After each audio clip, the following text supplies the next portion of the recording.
Hi, I'm Myra Kornfeld. I'm a chef instructor at the Natural Gourmet Institute in New York City. Today, I'm going to show how to make a cranberry relish. The version I'm making is with marsala and pecans. These are my ingredients: cranberries, pecans, a little cinnamon, some maple syrup, and some marsala. So when I start this sauce, I have here a medium pot. This is about 2-quart pot, and I'm starting with 3 cups of cranberries. That's usually, the bags come in 3 cups. Now you can use fresh or frozen. It doesn't matter. It's still going to make a good sauce. And cranberries are tart, so you need to add some sweetener. And I'm adding maple syrup because that's just a really good, healthy alternative to more refined sweeteners.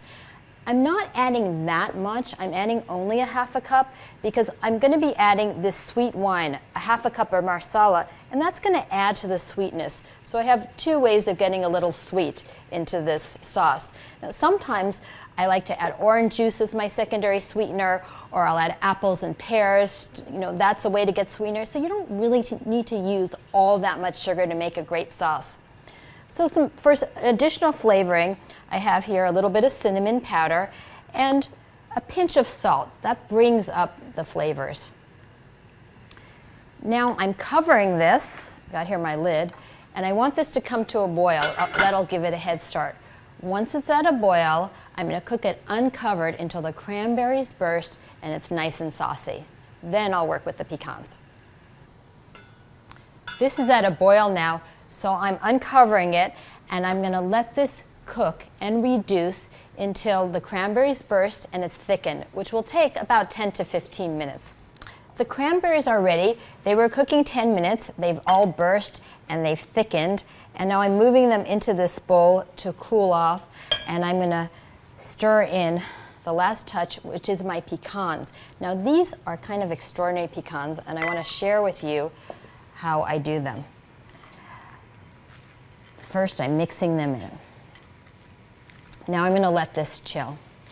I have here a pound of pecans that I'm soaking with water, and I'm adding a tablespoon of salt. And I'm going to let this go for 8 hours or so. I usually do it overnight. Then I drain them and spread them on a parchment-covered baking tray and let them cook at, I usually do a low temperature, 200 degrees, for about 2 to 3 hours until they're toasty. Now the reason for doing this is that the nutrients in the pecans become available to your body, so they're super digestible, and you could really feel it when you eat them. Not only that, you've got crispy nuts available whenever you want to eat them, and they stay stored at room temperature for a good month.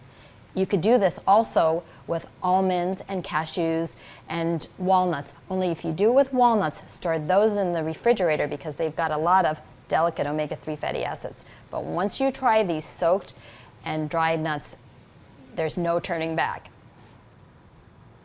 So now the cranberry sauce is finished, and that's how you make cranberry relish.